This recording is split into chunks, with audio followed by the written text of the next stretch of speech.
Hello, Ken, and thank you so much for joining me on Age Better. Barbara, thanks for having me on the podcast. Excited to be here. Well, I'm really excited because today, as this episode drops, so does your new book, Healthy to 100. So I'm so happy that you chose Age Better to launch your book. That's exciting. Yay. Yeah, Best of luck with that. So thank you. congratulations on it. Thank you. Ken, tell us a little bit about yourself. I know that you were the CEO of NPR for a number of years. I mean, you were a part of NPR for longer than that.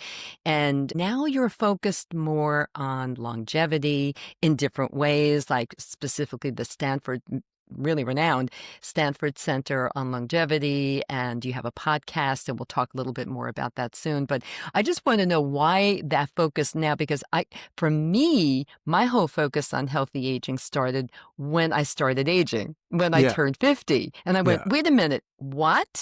And so I said, let me see what I can do about this. Like, what do I have to do? So that's what caused me to start writing books and have the podcast and so on. What yeah, about you? yeah. My story's not terribly different, Barbara.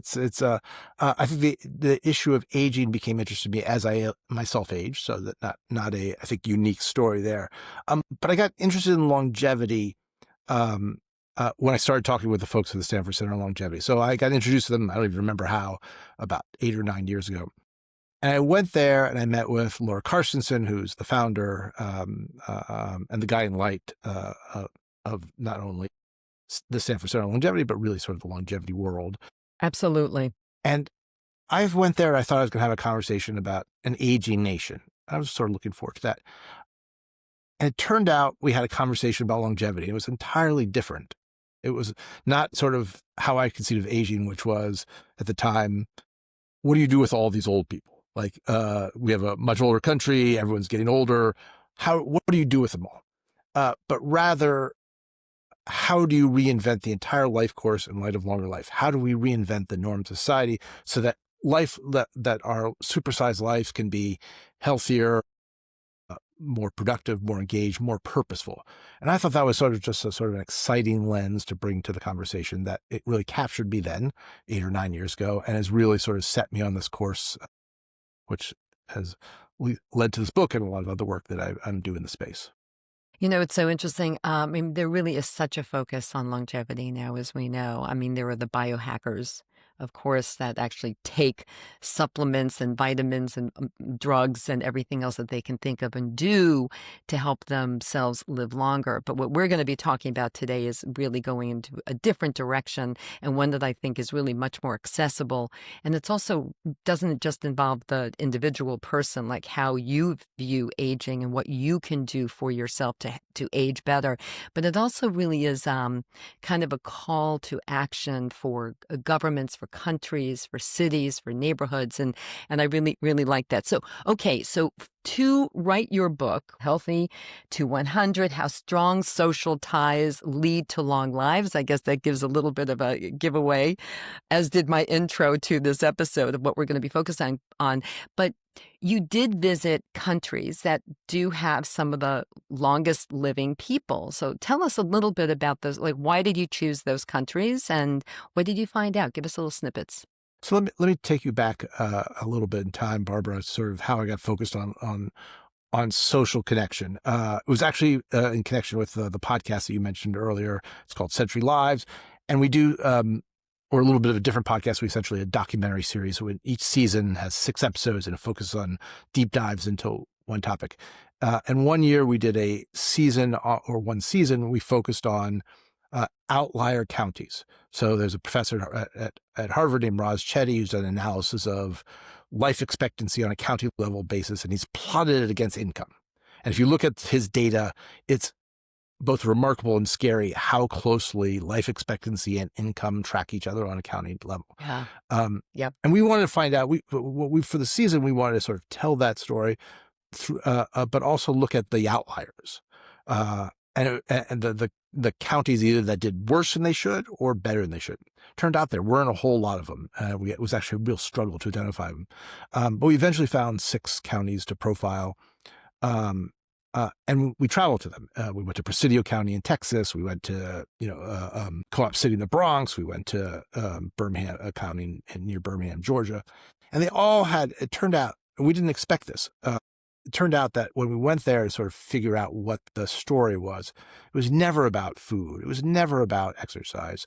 It was never about healthcare. And you go to Presidio County, Texas, which is sort of the outlier of all outliers. It's a tiny little county right on the border with Mexico.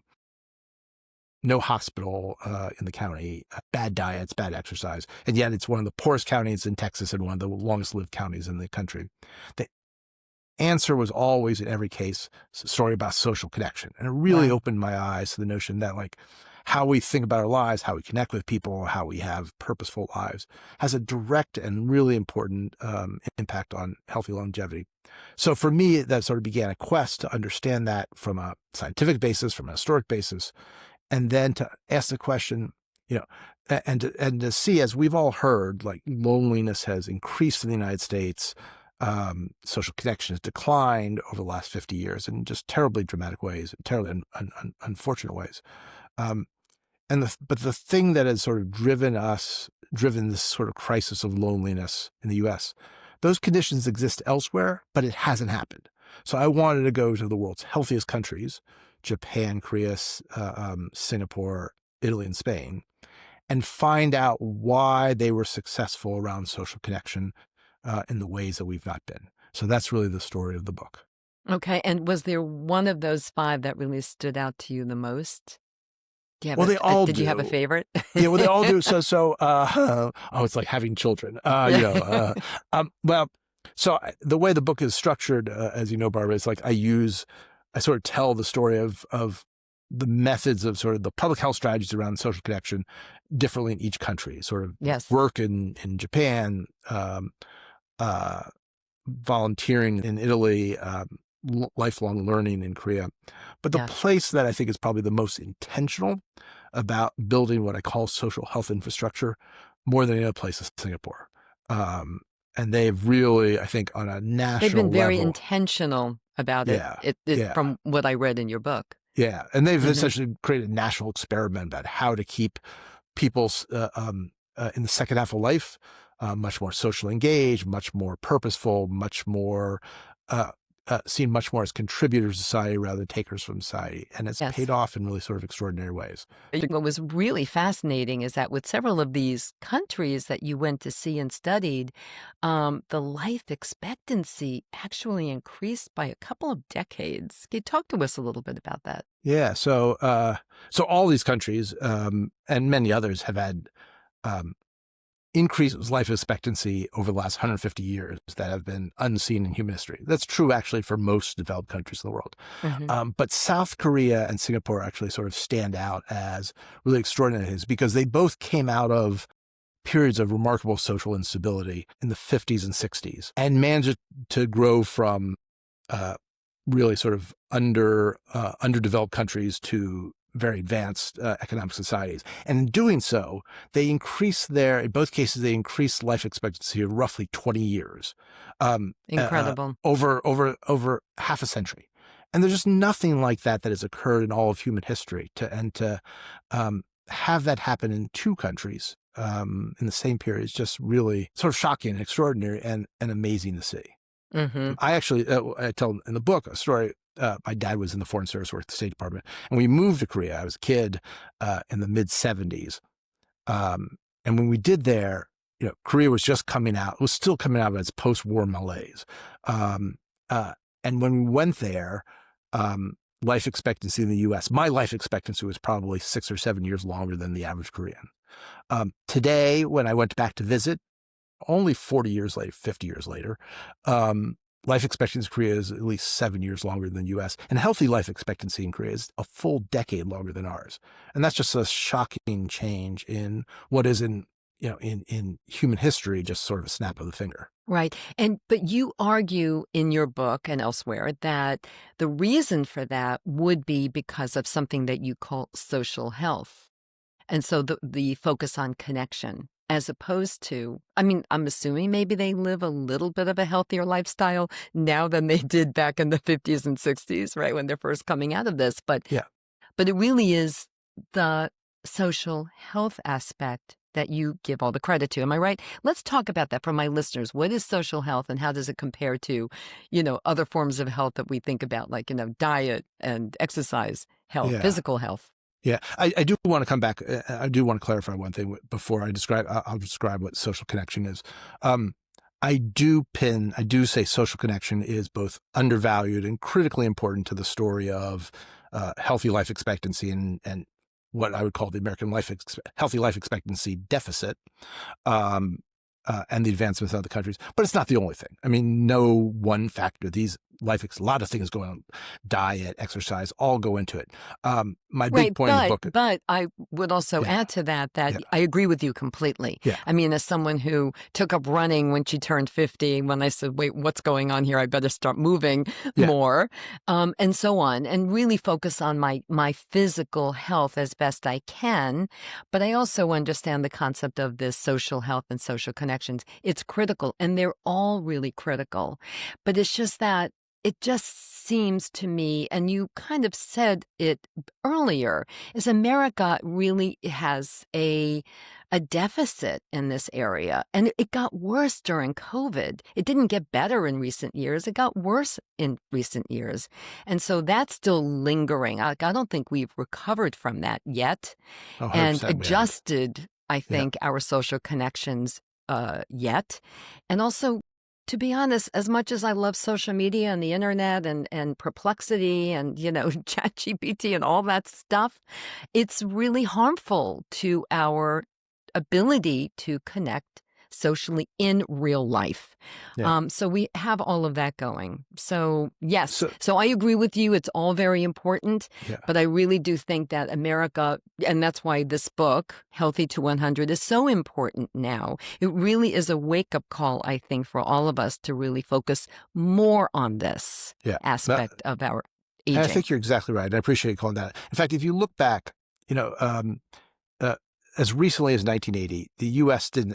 I think people generally are becoming aware of the fact that we have a life expectancy deficit with our peer countries. It wasn't always the way. As recently as the 1980s, if you looked at the data, we weren't the healthiest country among sort of developed countries, but we weren't the least healthy. We were sort of right in the middle, and that's the way it had been for probably half a century. Um, and 1980 actually became a trend where we began to diverge in dramatic ways from every other developed country. And that's 1980 is also exactly the period in which Bob Putnam, the author of Bowling Alone, began doing a study of the decline of social capital in the U.S. That's when unions began to decline, church going began to decline, sewing circles, PTA participation, voting, going to political meetings, all the things that actually brought people together began to decline to replace exactly by Barbara what you just described. First television and now social media, so that the hours that people spend alone have skyrocketed. The Yes. time spent with friends has dropped precipitously. That happened before COVID, happened during COVID, has continued to happen after COVID. And it will continue to harm our personal health unless we figure out a way to fix it. So social capital, social connection, which you asked me about 10 minutes ago, and I haven't bothered to answer your question. Social connection is basically the web of connections we have around ourselves, friends, families, people we know.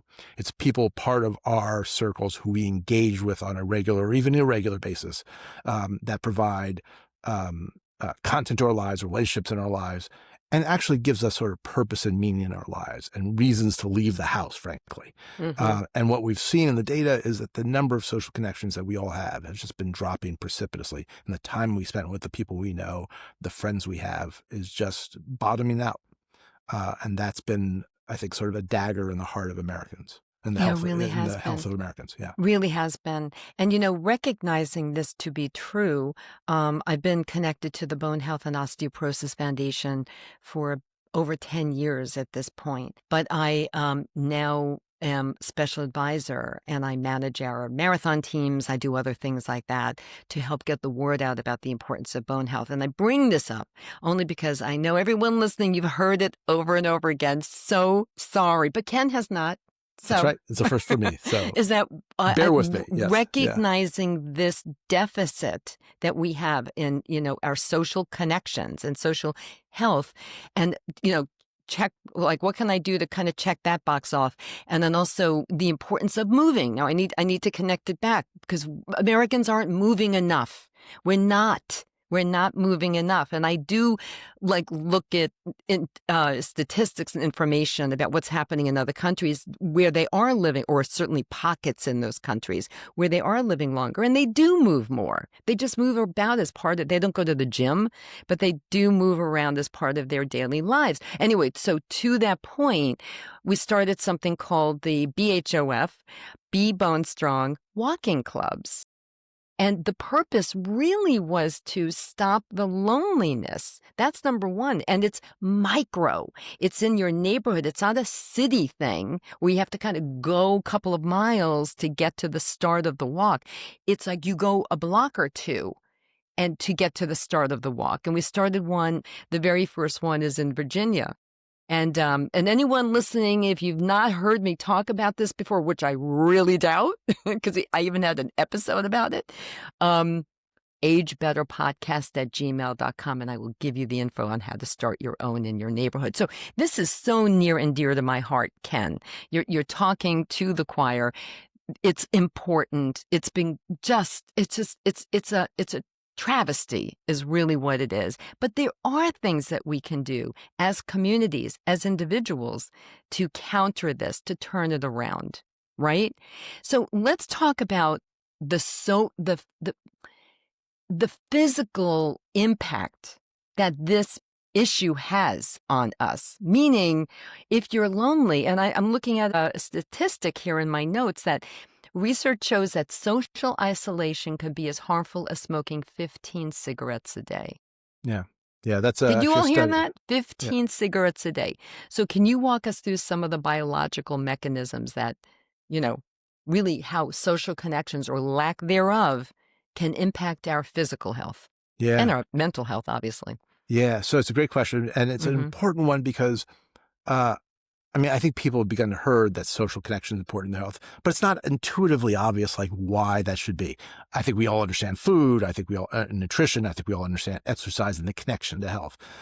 We all understand smoking and the connection to health. We've all seen X-rays and things like that. It's a little hard to understand social connection. It took me some time to understand it. So I think there are actually two distinct buckets. One is physiological. So we have millions of years of human evolution that has been taught, in which our bodies have been taught that there's safety in numbers. In ancient times, really up into modern times, being part of a group, being part of a pack meant safety from danger, safety from death. So when we're alone,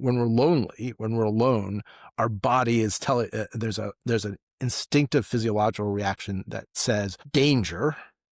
Something is wrong.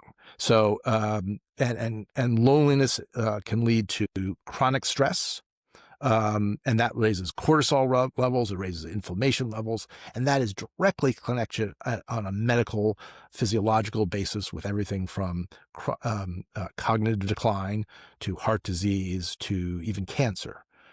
So there's a direct sort of physiological relation between our own relationship to isolation and loneliness.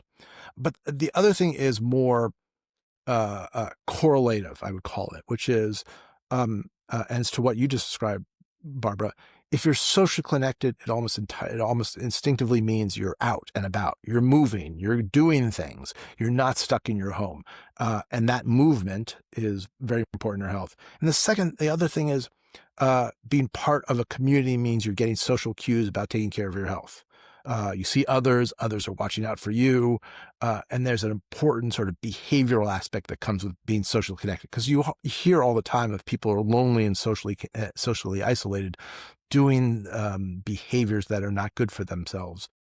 And the converse is true. If you're out in part of a community, doesn't apply to everyone, but by and large, it means your own health behaviors will be improved. There's no question about it. Again, I do want to use the walking clubs as a good example of that.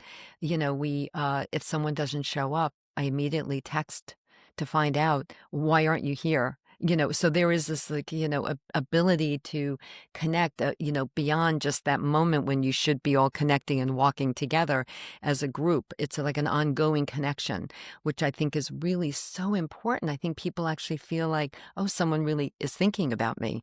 Yeah. Right? Yeah. And of course the moving thing is so critical. So I'm very happy with you. People are those who are participating, and we're kind of rolling them out around the country, are feeling just really good about themselves. Like they came for the walk and then they stayed for the fun, and that's how what I'm hearing from people. And I Can I just would just love to see more of these kinds of programs that has to be initiated by someone. Like if someone has to start it, someone has to say in their neighborhood, hey, I'll be that leader.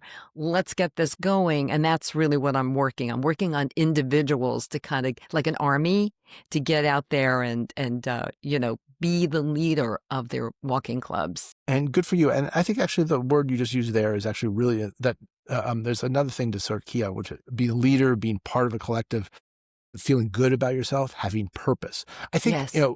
I write a lot in the book about um, uh, having purpose in the second half of life, doing the things, being social connected and doing things that bring you in contact with humans, but importantly, give you purpose in life. And if you go to like Japan, where work for older adults provides that purpose, that's what they talk about. They talk about they go to work because it gives them purpose, gives them reason to get out of bed in the morning. And I think we all know instinctively that having purpose, whether it's work or volunteering or taking care of a grandchild, gives you really good, is really good for yourself. It's good for your health. And I can't tell exactly why, but I think we all know it's true. And that comes from social connection. Yeah, and there have been studies, after study over the years, not specifically about this, about social connections per se, but about the power of giving to someone. Like people find more joy and feel happier if they give a gift to someone else than if they buy something for themselves and keep it. So it's just like it's this giving and purpose, as you were just talking. It's critical. And again, my focus for everything I do is on healthy aging and positive aging and aging better. And this is no question a critical aspect of all of that is having purpose where, like you said, every day you get up and what's my purpose today? What am I doing here? And I know that's true of me. And I don't know what I'd do if I ever lost that. So you in your research, you found that those countries that we've been talking about, that they've intentionally strengthened the social connections, and they've been intentional. Like you cite examples for in each country of what they've done, and some of them are intergenerational, which we haven't really touched on yet, but I think is critical. And what I'm hoping too with this walking club thing that we're launching throughout the country is that it will become intergenerational. I mean, right now I have kind of middle-aged people involved, but I'd like to see younger people involved. That's also very critical. But give us some specific examples of putting all of this into practice that you think Yeah. really work and that should maybe be imported or exported, back to the United States. So it's a really critical question, Barbara. I'm glad you asked it because in the United States, I think for most people, when we talk about social connection, we think of it sort of as our own personal responsibilities. And to a certain extent it is. But in these other countries, across all these countries, they think of social connection as a public health strategy. And part of their intentionality on that is how to create opportunities for people in the second half of life to be socially connected. It's not just on them. It's like we can create what I call a public social connection, a social health infrastructure that makes it easy. The Americans aren't any less friendly than they used to be, but all the things that brought us together are in decline. What those countries have done is gone out and found replacements for them. So, and it's a little bit different in every country. In Korea, for instance, I was fascinated by the fact that the right to lifelong learning is a constitutional right. And they've rethought their educational system. So it's not something about the first 20 years of life. It's something for the whole life. Sorry to interrupt you, but isn't that called the School of Future Life? Yeah, so I actually went and visited a place, Yes, part of an actual Gyeongnam place. in South Korea, Huh? called the School of Future Life, And which again, it's was intergenerational. 25-year-olds, 50-year-olds, 80-year-olds, all taking Beautiful. classes together. Yeah. In Japan, as I mentioned, work is the real focus for people over the age of 65. So we tend to think still in the United States, retirement age of 65 has some sort of magic to it. It was something that was invented actually for us 150 years ago to actually avoid paying pensions when life expectancy was 46. And yet it's become sort of like we're supposed to retire then. People in Japan, and countries try to affect that by changing the retirement age. It never works. In Japan, it works because people associate work and social connection that comes with work with being in good health, with having purpose, of getting out of the house, of having meaning. So they've created an entire system of work that's really focused on older people. And it's not just work. Japan is a very stressful work environment, but they know that doesn't work for older workers. So they have part-time work, they have job sharing, they have assistive technology, they have all sorts of flexible hours. They have all sorts of things to keep older people working, active, but on their own terms. And that's a really important lesson that we can adopt here because people want to work, but it's very hard in sort of our ageist work culture. Right. Um, No, that's yeah, so true. I mean, I really enjoyed reading that about that in your book about really is on their terms. And I also saw something I was thinking, was it maybe on 60 Minutes, possibly at some point in this past year? I can't recall exactly where, but it was really fascinating how they'll take they'll want to do jobs just so they can continue to have that social connection with people who are in the workplace. And it could be in a store, it could be in an office, it could be doing whatever it is, that's right. fill in the blank. And it's just incredibly important. And again, they do very often get to experience life, or at least their working hours life, with people from other generations. So again, it's that intergenerational aspect, which I think is critical, and I know you believe so too. So, and that's a challenge for us because over the many decades, of course, since the war, World War II and so on, more and more younger people leave the rural areas, move to the big cities, and families, they go from one side of the country to the other side of the country. I know I have two daughters. They're adult daughters. My husband and I live in New York City. One lives in Raleigh, North Carolina. The other one is in South Carolina. They both are Southern girls now, which is kind of funny. Um, and it's hard. It's Yeah. hard. It's hard. So what did you find that can kind of help us here in America to counter some of that? So it's an interesting question you asked, Barbara, because I found different strategies in every country Mm-hmm. and showcased in the book. But the one thread that ran through all these countries, sometimes very explicitly, sometimes very implicitly, was the notion that the generations fit together like pieces of a jigsaw puzzle.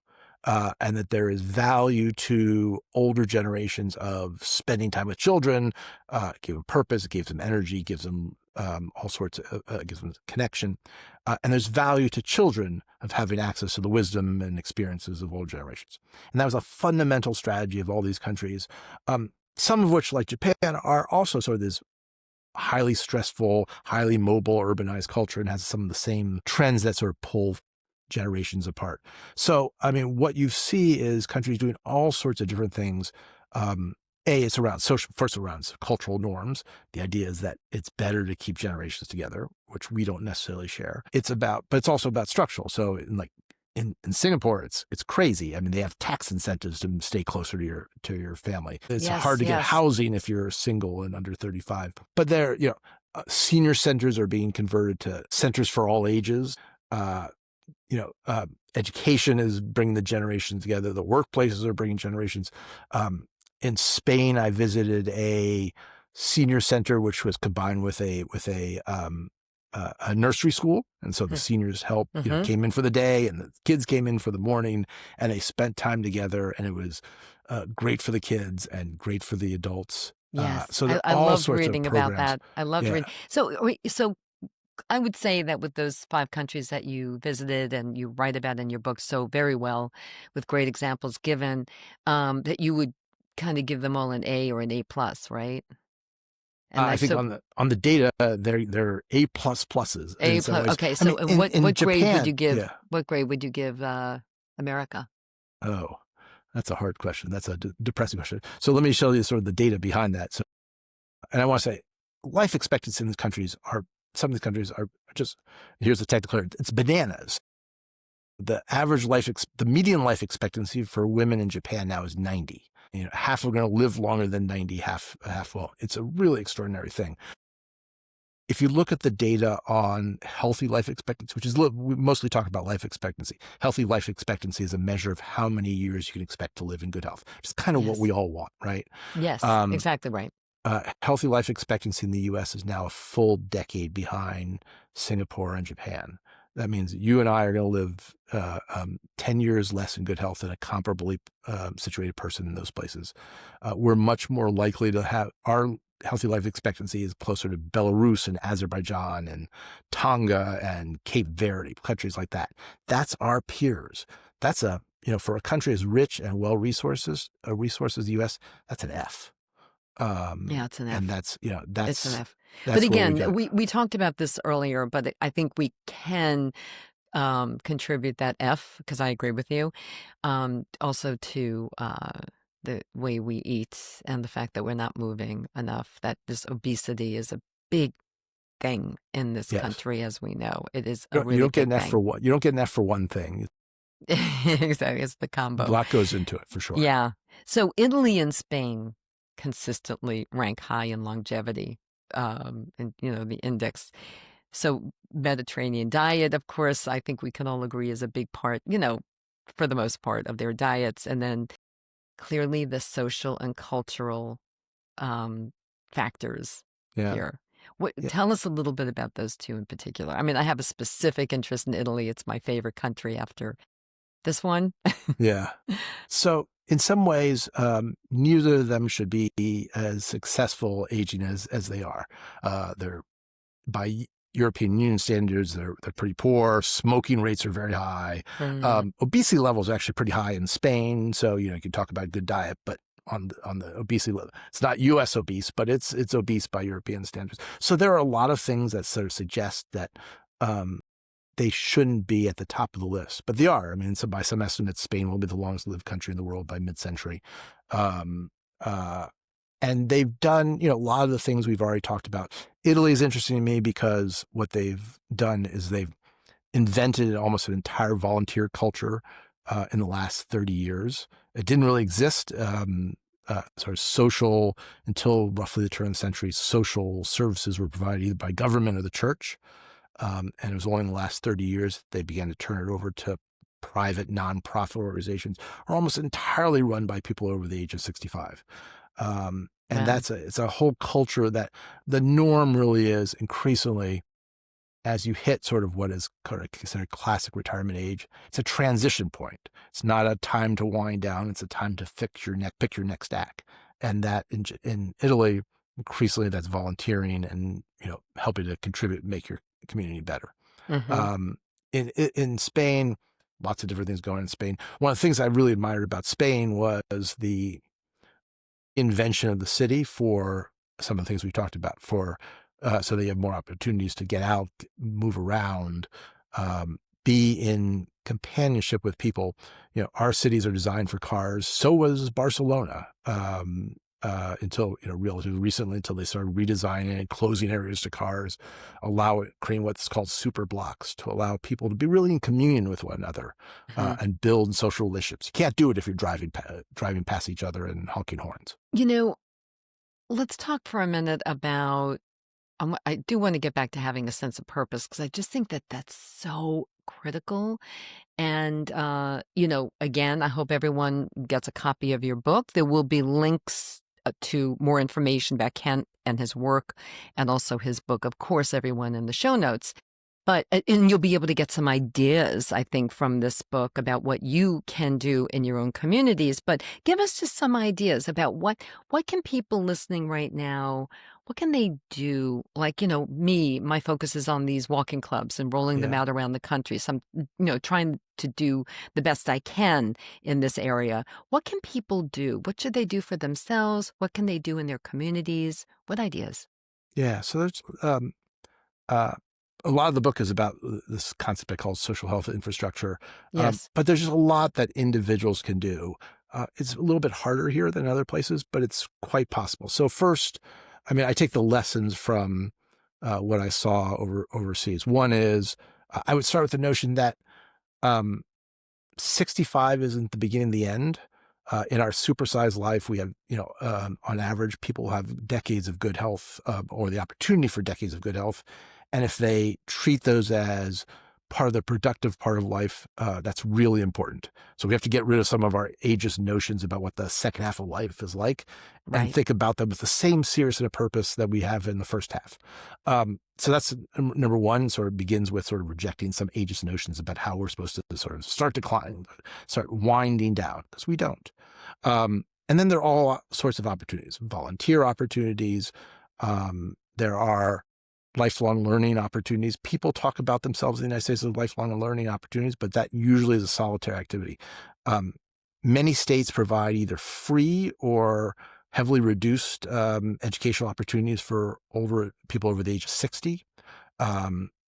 For in-person learning. Most state universities are required by law to provide that for free or significantly reduced. So there's opportunities for lifelong learning. But I also encourage people to think about work. It's sort of a hard thing to know, but work has all sorts of social connection opportunities. It brings you out of your house. It brings you to connection with people. Can be stressful, but that's okay. It's the connection points. It gives you purpose, gives you reason to get out of bed. That's Right. something that is undervalued in our society. And as people live longer, we just have to change our norms and expectations about work. Yeah. So all And I those think things are it's doable. really all of those things. I really think it's very important, as you just pointed out, what can some, individuals do? What can you do, listener, to kind of help with this and to help counter this? Because I really think this country, and I know, Ken, you will agree, is that this is not a priority. This is, the aging population and making sure that we have purpose, we're fostering purpose and lifelong learning and intergenerational, schools and all things like this that we've been discussing. It just isn't a priority as far as I can see.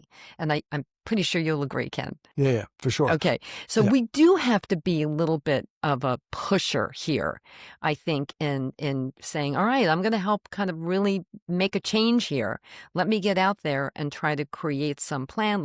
Or even if it's just for yourself, just, find your tribe. If you like to knit, go find a knitting group. Or you said a sewing circle, earlier in the beginning. Which Go are making a find that. So comeback. people do Yeah. sew. It's not like they're Yeah. not doing it anymore. Yeah. You just have to find them. Yeah. But I would encourage, mostly more important is, I would encourage people to get out of the house and not rely on digital means for connection. I mean, Yeah, it's great. I mean, the only reason we're able to do this podcast together, Barbara, is because of digital connection. this is true. Um, I work from home. I talk with my colleagues over Zoom every day. That's really valuable. But it's not the same as getting out of the house and meeting people face to face. No, it is Um, not. And, No, and it that's is what I would not. say. Don't, if you can, don't use the digital crutch. Right. And thank you for that. A good reminder. Let's talk about some of your work, your longevity project, and your wonderful collaboration with, as we mentioned before, the Stanford Center on Longevity. I mean, it's one of the world's premier kind of think tank places that focusing on longevity. Yeah. So tell us about that. When is it? So the Stanford Center on Longevity, as you said, is a think tank based at Stanford, which really has reinvented the notion of longevity and created what they call the new map of life, which is to challenge us, I think, as a society to not simply adopt the norms of how we're supposed to live based upon times when we live much shorter lives, but really think if our lives are going to be century longs, and which they increasingly are, how should our lives be structured to optimize them for healthier, longer lives? And that means everything from lifelong learning to intergenerational relationships to all the things we've talked about that are different than what they are today. And my collaboration with them is around the podcast we've mentioned, Century Lives, Yes, around, tell us a little bit about that. yeah, And there will be a link to all of this, including yeah, Century Lives, in the show yeah. notes. Yeah, so Century Lives is a documentary podcast, as I mentioned, that comes in series. We're launching season 8 next week, Wonderful. in September, which is an interview series that we started with. Actually, my first interview was with Fran Drescher. That will come out in by the time this airs, it'll just come out. And then season 9, which will come out early next year, is on how to house an aging nation. So we do Oh, that. that's super important. Yeah. Wow. And if I can plug, I have 2 newsletters. One calls 3 Not So Bad Things about aging and longevity, which is, and another one called Healthy to 100s, which is all about social connection. So we do a whole variety of content that is intended to help people think about and hopefully help improve their healthy longevity. Yeah, well, I want to make sure that people follow you, and on social media, of Yeah. course, and have information on all your newsletter and your podcast and everything else, and certainly your book. I really encourage all of you to buy a copy of this book, Thank you and for that, again, go Barbara. to the show notes. But oh yeah, absolutely. It's again very near and dear to my heart, as I think you've gathered from our Yep, conversation for sure. today. So again, I want to thank you, of course, for being with me, and I'm so excited that today the book launches. I mean, it's thrilling for me. And before I let you go, Ken, can you just share what are your top 3 biggest takeaways that you really want everyone to remember from today? Yeah. That's a hard one to ask, Barbara, because It is. I there's so know. many. But every one of my guests must answer it. Yeah. Oh, is Or that else I right? don't Okay. let So, you go. all right. So, it'll be challenge start 3. So number 1 is, um, uh, think about the second half of life as being as valuable, engaged, purposeful, and meaningful as the first. Is not a time of decline, and is a time of contribution and social connections. That's one. That's sort of rethinking our age of society into one that is embraces this longer life. 2, understand that social connection is, if not the key, a significant key to healthier, longer life, and that it's in your, it's in your ability to affect that. And 3, I think lots of different ways to do it. But one of the things I want to encourage people to understand is an intergenerational society is a healthy society. And people have said that the U.S. is the most ageist and age segregated society on earth. And there's probably some data to back it up. But that wasn't true a century ago. We invented that in the 20th century, and we can uninvent it in the 21st. And that's in our hands to make that change for ourselves and for our communities. Cheers to that. Yeah. Yeah. And everyone, of course, I want to add in, get out there and start a walking club in your neighborhood. Please contact me about it, agebetterpodcast@gmail.com, and I'd be delighted to give you all of your starting information to get it going. And we do envision having this we're in about 5 states right now, by the way, and we do envision having this national, maybe international thing where we gather together, yes, through social media, I guess. Yes. I'm sorry, It's a because tool, we're so far right? apart. On occasion throughout the year with guest speakers and hey, maybe Ken will join us again and be a guest speaker. So please reach out to me and let's get that going so we can get rid of this kind of loneliness that's going on in this country. Ken, thank you so much for joining me. I really hope you'll be back. I'd love to come back. I really enjoyed this conversation, Barbara. Thank you for having me. Thank you.